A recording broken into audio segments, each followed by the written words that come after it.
¿Qué tal amigos de Hora Cero? Es un placer saludarles. Mi nombre es Tania Castillo. Estamos de nueva cuenta en este segmento de la entrevista y el día de hoy vamos a platicar de temas de salud. Como bien sabrán, el tema de la obesidad pues es un problema que aqueja en gran medida a la población mexicana.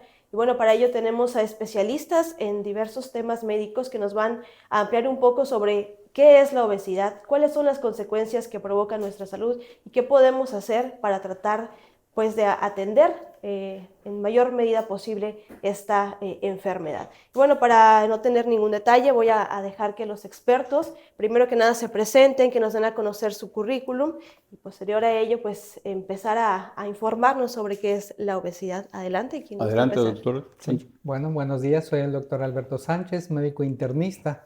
Actualmente mi marco de trabajo es en cirugía de obesidad y me encargo de la parte clínica. Pertenezco a la Federación Internacional de Cirugía de Obesidad, soy profesor de la materia de medicina interna como especialidad y de la alta especialidad en cirugía de obesidad. Hola, ¿qué tal? Mi nombre es Luis Javier Cruz Álvarez, soy médico internista y reumatólogo con amplia experiencia en esta localidad. El interés de la obesidad en particular es evaluar la comorbilidad de la obesidad asociada a enfermedades reumáticas y básicamente con la experticia clínica en el uso de nuevas moléculas recientemente que vamos a comentar. ¿Qué tal? Mi nombre es Eustorgio Juárez y soy nutriólogo especialista en diversas áreas, principalmente en el área de nutrición clínica. Soy educador en diabetes y mis áreas de atención son hacia enfermedades metabólicas, control de peso y una serie de enfermedades que aquejan al ser humano. En este caso, mi interés es sobre el tratamiento para la obesidad, sobrepeso y también sobre la diabetes. Muy bien. Pues vamos a empezar. Primero que nada hay que saber o hay que definir qué es el sobrepeso y la obesidad, doctor. Existe un cambio conceptual de etiquetar la obesidad o estigmatizarla y recientemente acaba de ser publicado un artículo en una prestigiosa revista que cambia el concepto del marco de la obesidad y me agradaría en este momento quizás hacer una charla entre dos expertos que es cómo se evalúa el sobrepeso, cómo se evalúa la obesidad en base anteriormente a lo que se denominaba índice de masa corporal, que hoy en día tiene algunos conceptos que tienen que ser modificados. Me agradaría, el licenciado Estorgio, me diera esta opinión y posteriormente hacia el concepto de adiposidad recientemente publicado. Claro, la OMS define la obesidad como el incremento de peso causado por incremento en el tejido adiposo que puede tener problemas a la salud. Se ha utilizado de manera constante el índice de masa corporal, que es la evaluación de la relación del peso para la estatura, para poder indicar en qué clasificación se ubica al individuo. Sin embargo, esta evaluación pues tiene varios sesgos porque no permite ver de manera retrospectiva y también prospectiva cuáles son los posibles efectos que trajeron para que se detonara esta obesidad o sobrepeso y también cuáles puedan ser aquellas posibles problemas que pueda tener la persona. En este caso, como menciona el doctor Cruz Álvarez, hay algunos nuevos criterios que se han implementado. Uno de ellos es medir el porcentaje de grasa y también se ha visto que se puede clasificar si la obesidad es clínica o la obesidad no tiene ninguna alteración metabólica. Me agradaría compartir cuáles son los métodos actualmente utilizados para que sea más fácil de comprender para el público en la medición del perímetro cintura-cadera y además de otros métodos como son el método de impedancia y el método de densitometría. Doctor Sánchez, me gustaría que me Sí, pudieras auxiliar en un claro. mensaje claro al público sobre este concepto. Históricamente hemos definido la obesidad basado en el peso calculado para la estatura, un estimado. Eso se conoce como índice de masa corporal. Sin embargo, en algunas poblaciones salían fuera de los rangos que nosotros podíamos asociar las enfermedades con el índice de masa corporal, considerándolo como sano. En la última década se han introducido nuevos métodos que permiten en un individuo poder estimar el porcentaje de grasa que tiene su cuerpo. ¿Sí? Haciendo una comparativa, muchas veces decimos que el cuerpo se compone 70% de agua.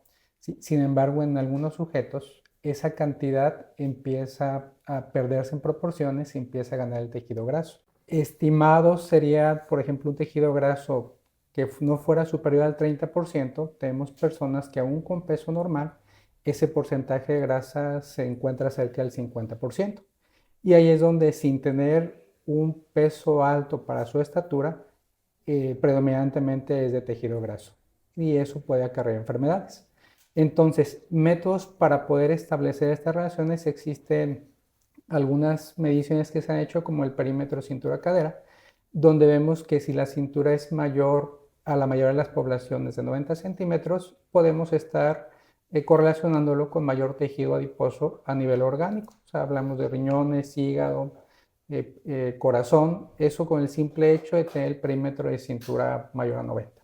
Otras mediciones más precisas, tenemos métodos, por ejemplo, la impedanciometría, que es un aparato como una báscula muy similar, en donde a través de unos electrodos que transmiten ciertas mediciones que nos permiten estimar el porcentaje de grasa de una manera más específica a cada parte del cuerpo.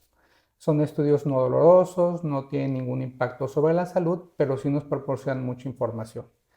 Métodos más novedosos, por ejemplo, tenemos uno que se llama DEXA, que es a través de baja frecuencia de rayos X. No hay en todas las ciudades. Es barato cuando ya se tiene el equipo, desafortunadamente pues no hay en todas las partes del país. Por ejemplo, en Reynosa existe En esta herramienta. Reynosa tenemos la impedanciometría en varios lugares. DEXA no está estandarizado todavía. Muy bien. Quisiera hacer una pregunta porque ahora en el mercado hay muchas básculas con algunas aplicaciones que tienen esta posibilidad de checar tu porcentaje de masa muscular, de grasa, de masa ósea también. ¿Esto es un parámetro válido para nosotros o es preferible ir con un especialista? Lo preferible es ir con un especialista para poder dar la interpretación clínica de los resultados. Es una discusión que se ha tenido en muchos paneles si el especialista puramente tratante de obesidad debe ser el responsable de dar ese diagnóstico. La respuesta es no, todos podemos tener acceso a esa información, ¿sí? En los últimos consensos sobre obesidad, donde se plantea el tejido adiposo como el rol central de la obesidad, se ha visto que después de un índice de masa corporal por arriba de 40, ninguna medida por otros métodos adicionales debería retrasar el tratamiento. Entonces la impedanciometría sí nos permite acercarnos, aún con las marcas comerciales, a un valor estimado muy cercano a la realidad. Sí, pero la recomendación es acudir con el especialista y que sean equipos así validados y certificados. No todos cuentan con la certificación para poder tener estas mediciones como fidedignas. En este nuevo concepto de la obesidad, teniendo el tejido adiposo como el actor más importante, hablamos de un término llamado adiposidad. La adiposidad puede ser considerada, cuando no hay asociación a patología, como una adiposidad preclínica. Cuando existe ya el paciente que tiene obesidad, adiposidad, pero aparte es hipertenso, aparte tiene intolerancia a carbohidratos, o es diabético, o tiene resistencia a la insulina, o tiene hígado graso, o tiene dislipidemia, o tiene apnea del sueño, entonces se van agregando factores adicionales al paciente con obesidad, porque ese paciente tiene mayor riesgo a desarrollar enfermedad arterial periférica, aterosclerosis temprana, apnea del sueño y por ende aumento del riesgo de muerte súbita, etcétera. Entonces ahí es muy importante la evaluación, aquí sí, del médico de atención de primer nivel o el médico que tiene un entrenamiento específico para hacer un escrutinio desde el punto de vista bioquímico. Y ahí lo más importante es la evaluación de algo denominado resistencia a la insulina. Aquel paciente que dice, me pongo a dieta, no bajo de peso, y a pesar de que tengo una dieta hipocalórica y trato de hacer ejercicio, es un concepto que tiene que ser más preciso. Y para ello le cedo la palabra al licenciado Storgio. Claro, el sobrepeso y la obesidad causado por un exceso de tejido adiposo puede traer varias consecuencias metabólicas. Una de ellas, como comenta el doctor, pues es la resistencia a la insulina y es esta incapacidad que tienen las células para actuar ante el llamado de la insulina y la glucosa pues pueda actuar y pueda ingresar a la célula para poder hacer los procesos metabólicos que tiene que hacer. En este caso es proporcionarle energía a nuestras células. Entonces, cuando estamos en esta situación de resistencia a la insulina, a veces por más planes de alimentación que tengamos hipocalóricos, que en el caso de México se sugiere de 1200 a 1500 calorías para mujeres mexicanas, en el caso de los hombres de 1500 a 1800, vemos que algunos sujetos no son respondedores a este tipo de dietas. Entonces, ¿qué sucede? El paciente pues se encuentra en un proceso perpetuo donde pues no logra bajar de peso. Aunado a esto, también se ha asociado el sedentarismo como un factor que no abona a que mejore esta situación, y también la cuestión psicoemocional. Nosotros en el área de nutrición, en nutrición clínica, vemos un proceso de evaluación donde tenemos el A, B, C, D y el E de la evaluación del paciente. En este caso evaluamos cuestiones antropométricas, muchas de ellas tienen que ver con mediciones del cuerpo, como son la bioimpedancia, pero también hacemos fórmulas manuales donde no podemos tener acceso a algunas básculas o equipos como un DEXA, que generalmente estos están en hospitales de un tercer nivel de atención o de investigación. También nos vamos hacia la cuestión bioquímica, evaluando cómo están los niveles de insulina, cómo están los lípidos, cómo se encuentran otras hormonas que también tienen que ver e influyen con estos procesos de la saciedad, del hambre. Y en la cuestión clínica vemos si hay algunas cuestiones ya de signos, síntomas, si el paciente presenta acantosis, cómo se encuentra su calidad del sueño, cómo se encuentra distribuido su día. ¿Por qué? Porque es importante poner orden, ¿no? Y planificando nuestro día para que nos ayude a poder ir implementando estos hábitos nuevos que vamos a proponer. Y también la cuestión dietética nos habla de cómo estamos en la cuestión del patrón de consumo de alimentos, es decir, qué tipos de alimentos consume nuestro paciente, con qué frecuencia, qué cantidad de kilocalorías, cuáles son sus preferencias alimentarias, qué es lo que no le gusta. Y en la cuestión emocional, ¿por qué? Porque todo esto también tiene una carga psicoemocional. Hay personas que a veces por depresión, por estrés, por ansiedad, tienden a tomar los alimentos como una salida, ¿no? Para poder canalizar estas emociones, y esto a veces está oculto y no lo estamos viendo, inclusive los nutriólogos, inclusive algunos médicos, ¿no? Entonces tenemos que derivar hacia el área especializada de psicología para que este profesional se encargue de evaluar si hay alguna cuestión y en conjunto con esta multidisciplinariedad poder trabajar. Entonces es válido pedir el apoyo de otros profesionales y poder tener este acercamiento donde lo que buscamos es que el paciente se sienta arropado y esté seguro y en buenas manos, y no solamente se vaya hacia un tratamiento que posiblemente no es el indicado en ese momento para él. También considerando que hay procesos del cambio en nuestros pacientes, donde hay pacientes que a veces no están preparados para hacer un cambio.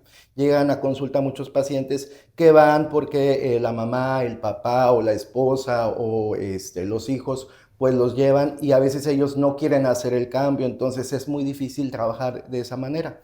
Sin embargo, existen muchos tratamientos de abordaje donde vemos algunos que son invasivos como cirugías, también tenemos por ahí varios medicamentos de los cuales va a platicarnos el doctor, y también los cambios en el estilo de vida. En el caso de nutrición se ha visto que se puede llegar hasta un 20% de pérdida de peso del inicial, que esto va a tener condiciones positivas hacia la mejora en el estado de salud del paciente. Pero sí es muy importante tener una correcta evaluación, un diagnóstico, una intervención nutricional y de estilo de vida y un monitoreo. Es decir, hago todo este proceso y monitoreo cómo va mi paciente en el progreso para ver en qué áreas vamos a tener que hacer las adecuaciones pertinentes y este paciente pueda continuar con su vida. Sin embargo, es muy importante que todo esto también sea algo que pueda el paciente mantener constante. Es decir, no nada más buscamos que sea un proceso donde el paciente está 3, 6 meses, un año y después pues tiene un rebote o tiene una recaída y ahí se queda y vuelve otra vez con los hábitos. Entonces siempre se sugiere el trabajo multidisciplinario, porque así el paciente se haga una cirugía o si el paciente está en un tratamiento farmacológico para la pérdida de peso, tenemos que trabajar con la educación alimentaria y cambios en el estilo de vida. Muy bien. Doctor, si me permite, antes de avanzar a posibles tratamientos, hay que ser muy claros entonces con la ciudadanía de que No siempre el tener sobrepeso u obesidad se deriva solamente de los alimentos y las cantidades que consumimos, sino también puede haber otros factores como el tema hormonal. Este tema de la resistencia a la insulina es algo que últimamente se maneja mucho en redes sociales. No sé si nos pudiera explicar un poquito más. Cuando hablamos de resistencia a la insulina, nos referimos a aquel sujeto que cuando come, hablamos azúcares, cuando come azúcar, su azúcar normalmente debe ser metabolizada por la insulina. En estos sujetos encontramos nosotros que al consumir azúcar y liberar insulina, esta insulina no funciona y su cuerpo tiene la tendencia a producir más insulina porque su cuerpo es sano de insulina. Sin embargo, sus tejidos no pueden utilizar esa insulina y el cuerpo empieza a liberar más. Esta insulina en exceso puede tomar otras vías, no precisamente para metabolizar la glucosa, ¿sí? Empiezan a veces a metabolizar esa glucosa, pero hacia otros niveles, por ejemplo, la pueden convertir en grasa. Y eso hace que los órganos se empiecen a llenar de grasa. Cuando hablamos órganos que se empiezan a llenar de grasa, puede ser el hígado y nos da como resultado hígado graso.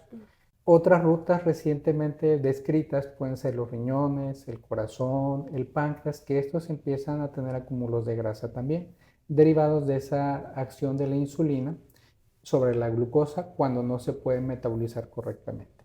¿Sí? Entonces, básicamente se hace un círculo vicioso que a mayor resistencia a la insulina, mayor producción de grasa en tejidos orgánicos, y eso genera mayor resistencia a la insulina, mayor alteración con la propia formación de insulina cuando el páncreas se empieza a llenar de grasa, y esto nos da pues mayor disfunción a nivel de la producción de la insulina, la captación de la insulina, y finalmente cuando el páncreas en un estadio donde ya las reservas de insulina empiezan a disminuir, empiezan a salir los síntomas de glucosa alta, que es lo que conocemos como diabetes. ¿Tener resistencia a la insulina es igual a tener diabetes o es un previo antes de avanzar? Previamente a la diabetes, hablando de diabetes tipo 2, que es la causa más común que tenemos en la población adulta, muchos años antes empezamos a detectar resistencia a la insulina. Incluso 5 o 10 años previos a que aparezca la diabetes, podemos tener ya resistencia a la insulina o síntomas de resistencia a la insulina. Pensábamos que la insulina en exceso no tenía ningún efecto en el cuerpo. Actualmente sabemos que se asocian los niveles de insulina altos a que se desarrolle hipertensión, que se desarrollen cambios a nivel del corazón. Este puede crecer o puede tener disfunciones que antes no se conocían. Se puede asociar a apnea del sueño, y hemos visto que cuando estos pacientes mejoran su resistencia a la insulina, esto puede mejorar mucho. Es un proceso reversible. Uno de los datos que para el público en general es evaluar en la familia si tienen algo que se denomina acanthosis nigricans, que es una aparición de una coloración oscura en cuello, axilas o región submamaria o región inguinal, que hoy en día este es un dato indirecto de que existe resistencia a la insulina y que esto puede presentarse en adolescentes. Hoy en día estamos viendo adolescentes o niños con obesidad mórbida y con síndrome de resistencia a la insulina que van a desarrollar diabetes en una etapa temprana o que ya son pacientes diabéticos que llamamos tipo 2 con resistencia a la insulina. Entonces, el simplemente modificar los hábitos dietéticos, aumentar la actividad física, puede hacer que ese proceso de resistencia a la insulina desaparezca. Puede estar latente ahí, pero sin embargo es un proceso multifactorial, en donde un punto clave es cómo el organismo en poblaciones latinoamericanas, y especialmente con los hábitos de ingesta de comida chatarra y de disminución de la actividad física, está perjudicando a la población. Entonces, creo que este tema va más allá del tema exclusivamente médico para convertirse en un tema de índole social. Antes de llegar a la entrevista, le preguntaba a la moderadora de que hubo un incremento sensible en el costo o impuesto de las bebidas edulcoradas, pero eso no ha modificado el patrón de consumo. O sea, se graba el alcohol, se graba el cigarro y se graban los refrescos. ¿Esto ha repercutido en la disminución del consumo? Y la respuesta es no. El sujeto va a seguir consumiendo alimentos chatarra a pesar de que el etiquetado ahora es más fácil de identificar. Este etiquetado que tiene nuestro país como aproximadamente unos 5 años fue copiado de lo que sucedió en Chile y ahora con rombos y decía producto es rico en azúcares, lo seguimos consumiendo. Entonces, ¿qué está detrás de esto? Pues obviamente factores psicológicos y una cultura que nos rodea de un ambiente obesogénico. Este ambiente obesogénico que está a pedir de boca, de un fácil acceso, con mayor sedentarismo, mayor actividad sedentaria en tabletas, en dispositivos y menor actividad física. La menor actividad física disminuye el ejercicio, la masa muscular, y esto condiciona sarcopenia. Y la sarcopenia promueve mayor resistencia a la insulina y se convierte en un círculo vicioso. ¿Nos puede explicar para los que no sabemos términos médicos Sarcopenia qué es la sarcopenia? es que se adelgaza el músculo porque no lo mueves. Fibra que no se mueve, fibra muscular que se atrofia. Y entonces, ¿cuándo empieza la sarcopenia? Yo diría que desde que, así como existe un proceso involutivo de la edad, la sarcopenia va acompañando la edad. Y la única manera de mejorar la sarcopenia es mediante actividad física y una dieta balanceada, rica en proteína. Porque a veces los pacientes pierden peso, pero pierden grasa y pierden músculo. Entonces, ese músculo, la única manera de formación de músculo es haciendo ejercicios, pero no ejercicios cardiovasculares, sino son ejercicios de fuerza. Entonces, cada tipo de individuo requeriría un tipo de patrón específico de actividad.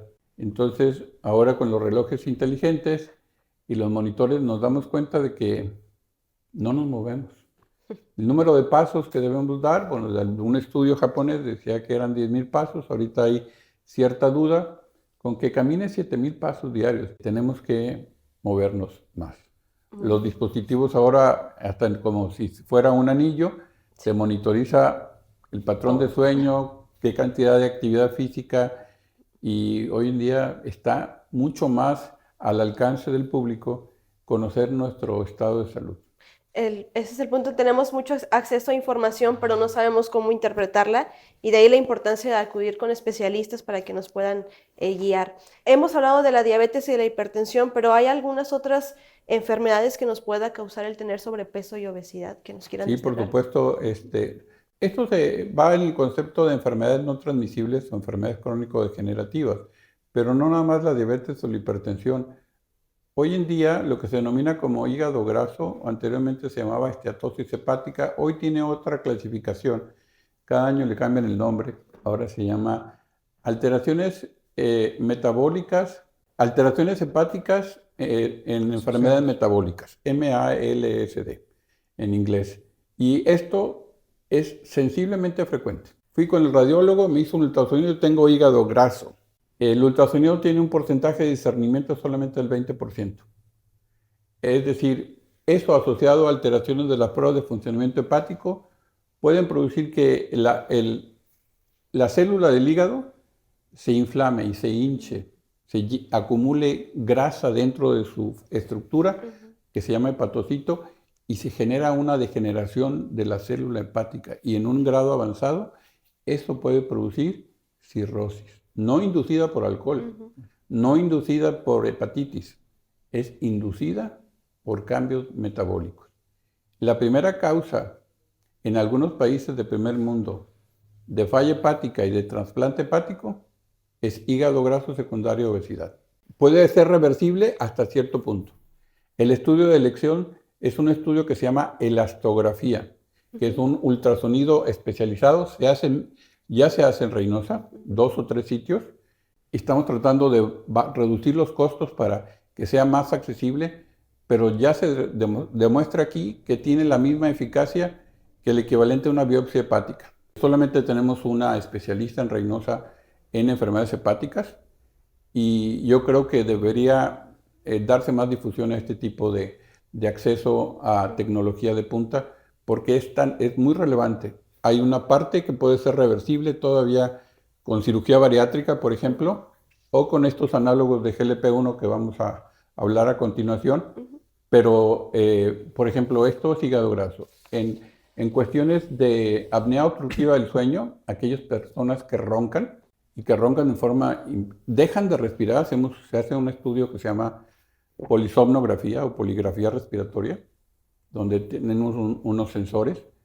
No tenemos un laboratorio de sueño específico en Reynosa. Tenemos quienes hacen polisomno, pero no completa, y estos pacientes son candidatos, dependiendo del tipo de pausas inspiratorias, a utilizar un equipo denominado CPAP, que es un equipo que les ayuda a mantener la vía aérea y evitar que tengan esta obstrucción.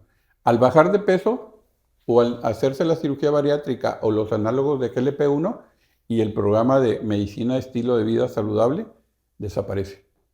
Pero esos pacientes que tienen apnea obstructiva del sueño tienen un altísimo riesgo de muerte súbita. Aumenta el riesgo de muerte súbita por arritmias, porque durante el sueño dejan de respirar y tienen periodos de apnea sensiblemente altos. En enfermedades que afectan el sistema musculoesquelético, la osteoartritis está relacionada con sobrecarga mecánica.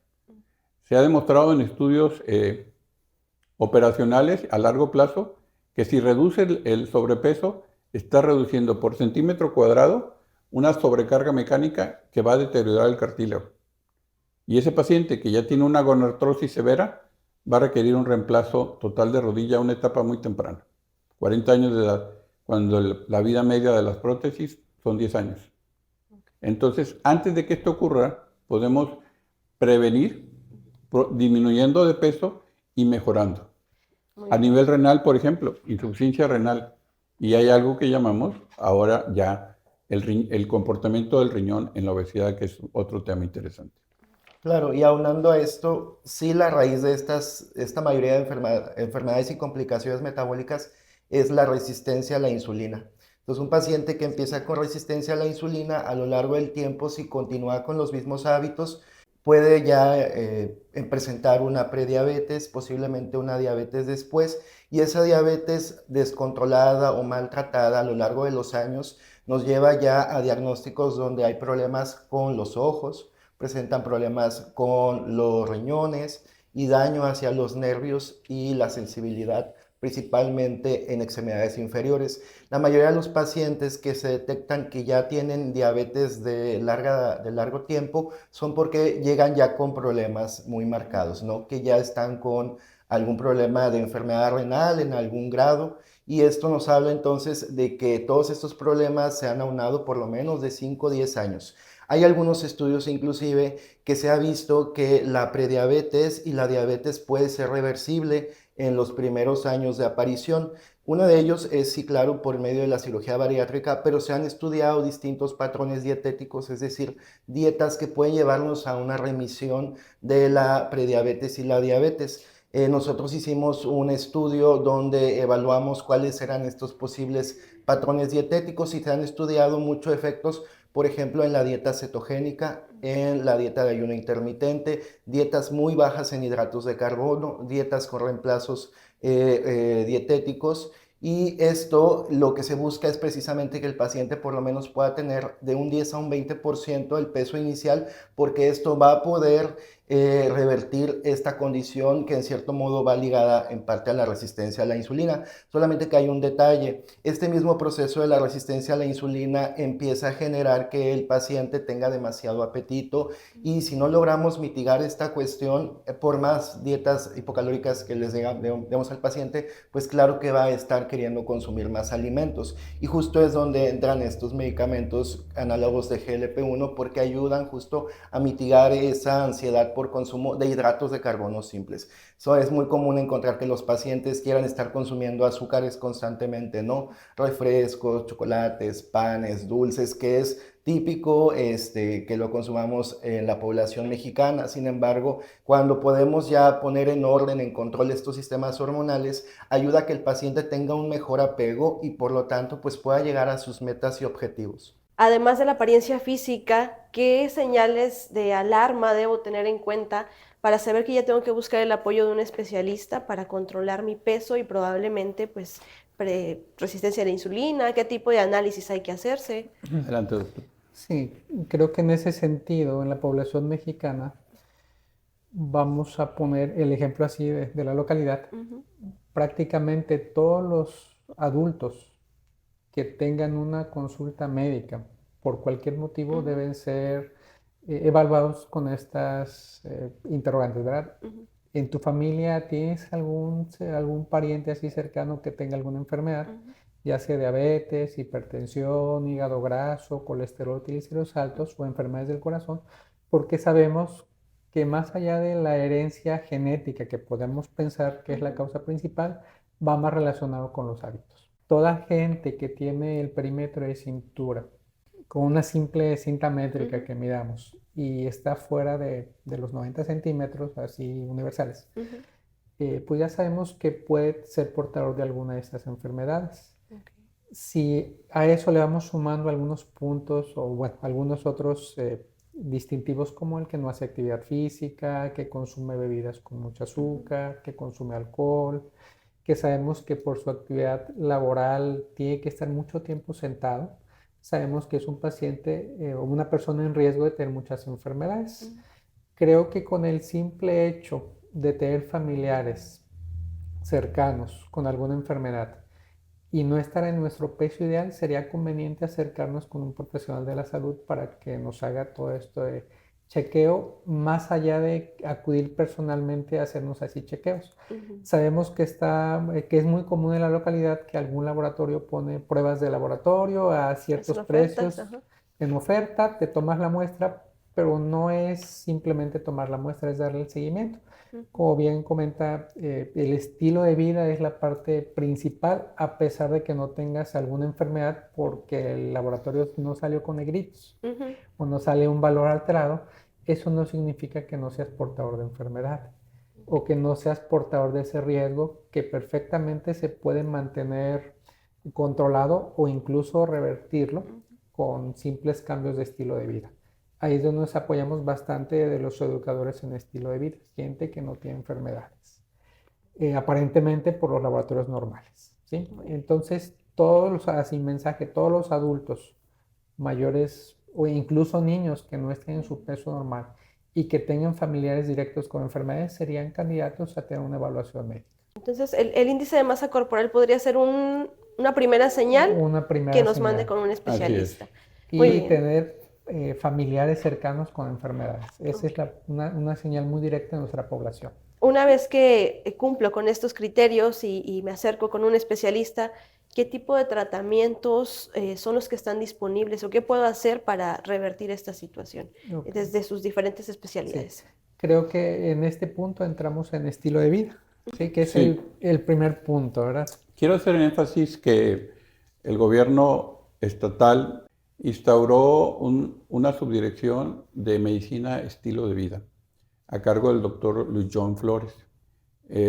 Estuve trabajando como coordinador del área de educación, calidad y enseñanza en el hospital apenas hace algunos años y se dio una capacitación online a más de 9,000 personal de salud en Tamaulipas para iniciar en esta capacitación. Esto es un enfoque multidisciplinario, pero sin medicamentos, con alimentación rico en granos, de origen vegetal, práctica de ejercicio, meditación o mindfulness y actividad deportiva o actividad física.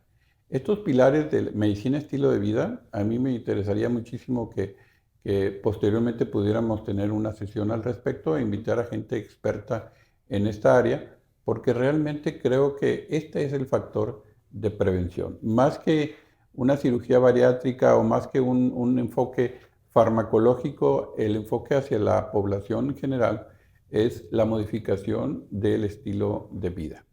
Y aquí vamos a dejarles un cuestionario, el FinRisk, que es para que uno mismo pueda Evaluarse. autoevaluarse y decirte, estoy en factor de riesgo. Muy Pero bien. como vuelvo a comentarles, como vivimos en un ambiente obesogénico y todo nos indica que es mucho más fácil trasladarse en un vehículo que hacer actividad física, creo que todo eso es un enfoque multidisciplinario y multifactorial. Ahora, en el enfoque farmacológico, ha habido avances sensibles en el advenimiento de nuevas moléculas. Hay un reptil que se llama el monstruo de Gila. Ujú. Este monstruo de Gila, en su saliva, estos monstruos comían lo que querían y nunca engordaban.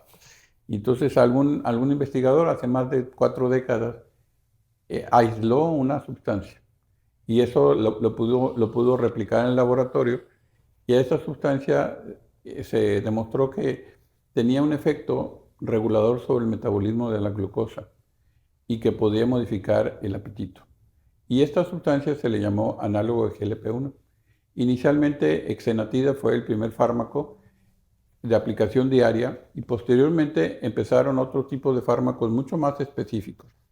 Hoy en día hay 2 análogos de GLP-1, uno es semaglutida y el otro se llama tirzepatida. Estos productos que cobraron auge posterior a la época de pandemia, por razones distintas, empezaron a ser utilizados en Estados Unidos con resultados muy favorables, con una documentación que avala su uso en pacientes inicialmente diabéticos y actualmente en pacientes con obesidad, pero con una posibilidad de revertir diabetes, posibilidad de revertir resistencia a la insulina, de mejorar los índices de función renal, de función hepática, de una manera sensible con resultados a 1 o 2 años, con una reducción de peso que oscila entre el 25 y hasta el 32%.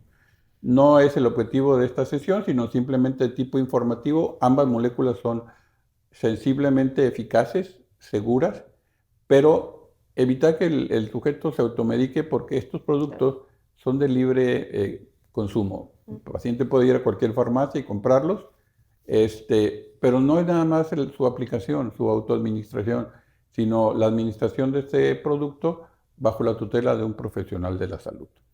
Y es ahí la relevancia de que no es solamente una píldora mágica, una inyección semanal, que en ocasiones puede tener un cierto costo, pero creo que es el acompañamiento en un enfoque global. Me gustaría también conocer la opinión del licenciado Storgio y del doctor. ¿Cuál es el papel de la cirugía bariátrica en aquellos casos como parte del manejo multidisciplinario? Y el grupo del doctor Felipe Cantú, que tiene una amplísima experiencia en este tipo de abordajes. Claro, sí, como menciona el doctor, estos medicamentos ayudan porque echan a andar un andamiaje, ¿no? Donde a veces el metabolismo está ralentizado y por esa cuestión muchos pacientes pues no pueden llegar a estos pesos ideales.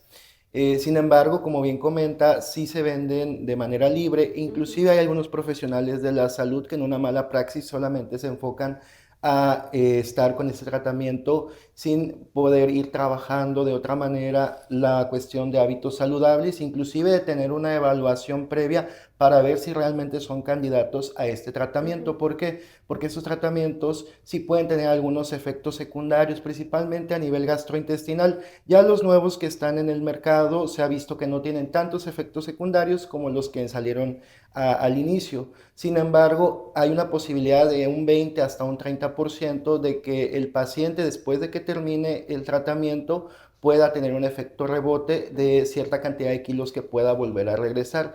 Entonces vuelve al mismo punto donde está incrementando el peso. Y justo los 3 pilares que son en el estilo de vida, la alimentación, la actividad física y la salud psicoemocional, pues se van trabajando de manera colaborativa para poder que estos hábitos puedan estar bien implantados en la persona. Entonces, cuando se acercan con su nutriólogo, es muy importante ver y tener una correcta evaluación para ver qué áreas y qué aspectos vamos a ir trabajando. Tanto, por ejemplo, ahorita que estamos con la cuestión de educación alimentaria, lo que son la lectura de etiquetas de alimentos, que en esta nueva normativa que ya nos permite tener acceso a exactamente la información de las etiquetas nutricionales, también, por ejemplo, ver y planificar en qué momento del día podemos tener actividad física. A veces vamos poniendo barreras, ¿no? Donde decimos, sabes que yo todo el día me la paso trabajando, estoy en la escuela, pero si vamos ahí ahondando, pues vemos que tenemos muchos tiempos muertos y que preferimos a veces estar solamente en redes sociales, ¿no? Entonces, ¿qué podemos hacer? Ir delimitando tiempos, ir planificando nuestro día para ver en qué horario vamos a desayunar, comer, cenar, darme el tiempo de disfrutar mis alimentos, no comer ahora sí a la carrera, que a veces tenemos este hábito de 5 o 10 minutos y vámonos porque lo que sigue, ¿no? Entonces todo esto nos ayuda, inclusive también el sueño. El sueño se ha visto que tiene un efecto negativo cuando no descansamos de manera adecuada. ¿Por qué? Porque en este proceso del sueño, en todas sus etapas, nos ayuda a que nuestras células se reparen, se regeneren. Entonces, si nada más dormimos 4 horas, si acaso 5 horas, ¿qué pasa? Hay algunas hormonas que se empiezan a incrementar como el cortisol. Entonces, esta hormona estresora también no ayuda porque puede también producir este efecto de resistencia a la insulina y otras cuestiones. Y ya desde que te levantas, desde que duermes muy poco, aunque comas muy bien, aunque te pongas tu medicamento, aunque vayas a hacer ejercicio, no hay ninguna píldora mágica que te recupere este tiempo perdido de sueño que tienes, porque es un proceso natural que tenemos que tener. Entonces, ir planificando a qué hora me voy a ir a dormir, a qué hora me voy a despertar, esto nos va ayudando también para ir poniendo orden en nuestra vida. Y claro que es más fácil. Cuando tienes un problema más grande, ¿qué hacemos? Tenemos que irlo atacando de manera paulatina, ¿no? En secciones para ver en qué áreas de mi vida puedo ir trabajando, porque todo esto se va a proyectar a que yo tenga una mejor calidad de vida. Y si a lo mejor tienes un peso muy elevado para lo que se supone deberías de pesar, pero ya lograste un porcentaje de pérdida de peso, pero puedes mantener esos hábitos, ya también estás del otro lado, ¿no? A veces también nosotros como profesionales de la salud queremos llevar al paciente hacia metas que muy posiblemente no va a lograr, por lo menos con dietoterapia o algunos fármacos. Entonces tenemos que también ser muy realistas y ver qué objetivos podemos esperar para nuestro paciente y ser lo más transparentes en este aspecto, ¿no? ¿Qué áreas vamos a trabajar? A veces solamente estamos enfocados en la pérdida de peso y es como el número que estamos buscando, el número, ¿no? Pero vamos evaluando, nosotros, por ejemplo, evaluamos cómo nos encontramos a nivel psicoemocional, cómo te has sentido, cuál es tu calidad del sueño, cómo están tus niveles de energía, cómo estás a nivel gastrointestinal, porque esta es otra gran área que también a veces está muy marcada. Pacientes que tienen colitis, que tienen síndrome de intestino irritable, estreñimiento, reflujo, gastritis, diarreas. Entonces hay una gran cuestión ahí que también está no permitiendo que la calidad de vida de nuestro paciente sea la adecuada. Entonces es muy importante tener todos estos aspectos, irlos evaluando y realmente darle una respuesta que pueda ser factible hacia el paciente. Muy bien. ¿Y cuándo es que somos candidatos a una cirugía bariátrica? Bueno, ahí tendríamos que plantear primero los pasos de abordaje del paciente que tiene algún grado de sobrepeso o obesidad. El manejo inicial, bueno, son cambios al estilo de vida, de ahí podemos entrar en algunos planes farmacológicos y finalmente, si a pesar de esto no hay una respuesta, entrar en planes quirúrgicos, que es un procedimiento más invasivo. Sin embargo, también podemos hacer los pasos en sentido contrario cuando sabemos que la enfermedad puede estar dando graves consecuencias a la salud asociado a la obesidad. Eso lo vemos sobre todo en pacientes que tienen. Nosotros definimos el tipo de peso del paciente de acuerdo a lo estimado. Tenemos un peso estimado y tenemos un peso que nosotros le llamamos pesos en exceso del peso estimado. Cuando el exceso de peso es muy amplio, sabemos que con medidas dietéticas o farmacológicas no va a ser suficiente. Habitualmente lo asociamos cuando el índice de masa corporal está por encima de 40, que casi representaría un doble del estimado para la persona. ¿Sí? Okay. Por ejemplo, alguien que a lo mejor tendría que pesar 70 kilos y está en 130, 140 kilos, sabemos que no va a ser muy eficiente la pérdida de peso para mejorar sus enfermedades con cambios de nutrición o medicamentos. Ahí es donde la cirugía puede tener un efecto mayor. Entonces, básicamente, sujetos que tengan índice de masa corporal por encima de 40 y alguna enfermedad que esté presente en él. Incluso sin enfermedades, con tener un riesgo muy alto de enfermedades, también son candidatos a cirugía. Pacientes que tengan índice de masa corporal por encima de 35 y que tengan enfermedades asociadas a la obesidad y que hayan recibido tratamientos por parte de nutricional y por medicamentos y no hayan tenido una respuesta, también son candidatos.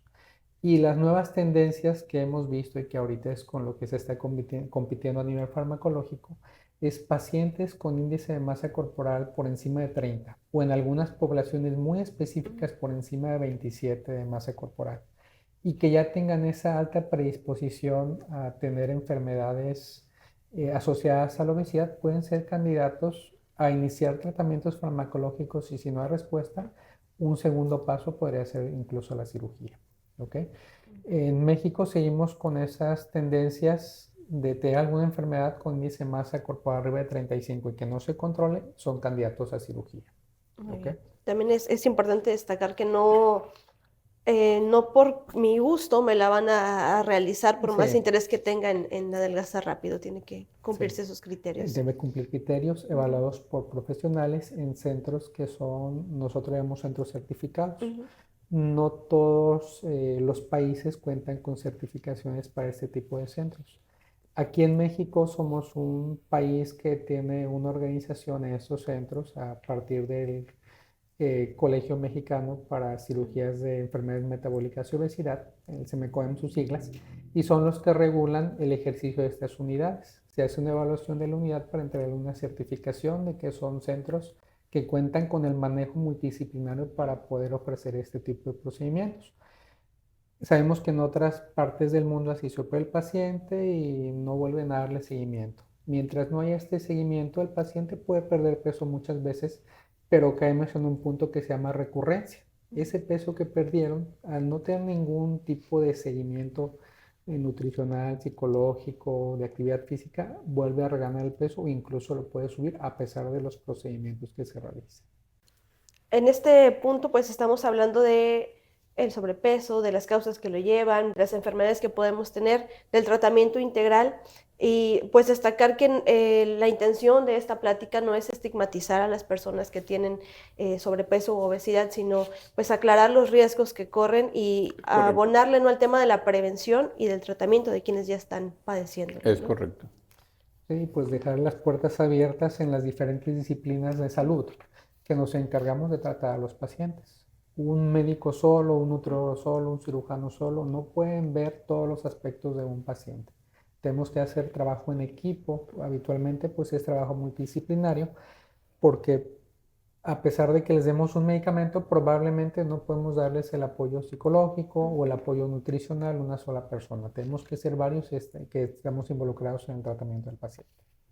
Inclusive, perdón, Adelante. comentarle a los pacientes y a las personas que nos ven que a veces acuden a consulta con cada uno de nosotros y dicen, ¿sabes qué? Preferí venir contigo primero que ir con el doctor o preferí irme nada más por la parte dietoterapéutica.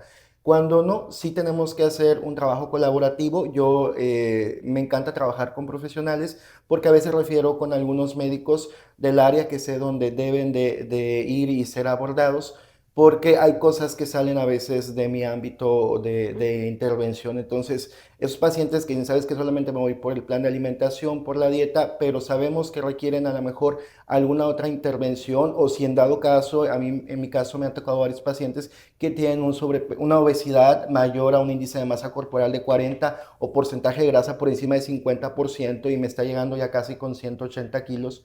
La persona mide 1,80, pues muy posiblemente con las estrategias que implementemos va a mejorar, pero no posiblemente al objetivo que él quiera. Entonces, sí se le puede sugerir alguna otro tratamiento, ¿no? Entonces, no estamos, como dicen, peleados, sino que trabajamos de manera multidisciplinaria y esto es lo ideal. Entonces, para las personas que nos ven, que consideren esto, que cuando se acerquen con nosotros, pues estén abiertos también a este abanico de oportunidades y de opciones que tienen donde pueden ser tratados. Sí, la obesidad es un problema complejo que va más allá del aspecto netamente médico, pero debe ser manejado por un equipo multidisciplinario. El advenimiento de los nutriólogos clínicos como parte del equipo, anteriormente había una falta de vinculación y hoy en día no se entiende el manejo de un paciente con obesidad si el paciente no ha sido educado. En otras sociedades como escandinavas, a los pacientes con síndrome metabólico, diabetes o prediabetes, los incluyen en un programa escolarizado. Les enseñan a cocinar, nutrición, información nutrimental. Esa parte educativa es lo que nos falta. Sí hay educadores en diabetes, pero creo que nos falta más ese vínculo hacia la sociedad en general a tener un proceso educativo, porque es mucho mejor prevenir que curar. La medicina no nada más es curativa, sino necesitamos tener ese otro aspecto de prevención y de educación hacia la sociedad en general. ¿Cuál sería su mensaje final para quienes están viendo esta entrevista y también mencionarles los medios de contacto con ustedes para quienes deseen algún servicio?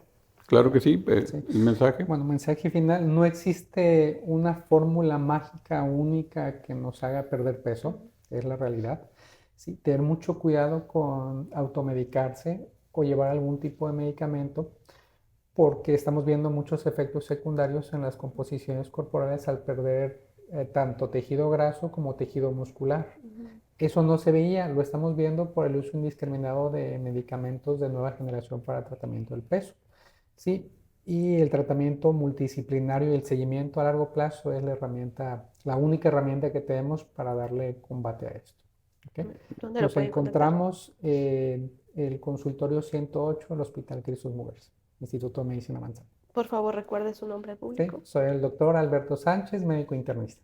Sí, el mensaje para las personas que nos ven es que le hagan frente a esta situación si ya saben que tienen algún problema metabólico o problemas con el sobrepeso o la obesidad, se acerquen con los profesionales adecuados, que estamos encantados de apoyarles, y que consideren también que ese trabajo multidisciplinario va enfocado en la mejora en la calidad de vida. Mientras tenemos vida, tenemos que pues estarnos cuidando, y justo esto nos va a ayudar para que podamos tener una calidad de vida que nos permita llegar a nuestra vejez de manera saludable, ¿no?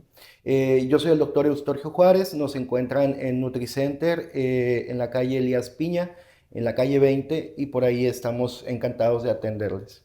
Esta actividad que vincula a los medios sociales con un equipo multidisciplinario es relevante para poder llevar el mensaje a la sociedad de prevención, de evitar la estigmatización y la educación. Como mencionó el doctor Alberto Sánchez, evitar la automedicación. Es muy común dietas milagrosas, productos que yo no le llamo milagros, sino son productos engaño, que muchos de ellos están contaminados y que hemos observado en la práctica diaria efectos sensibles.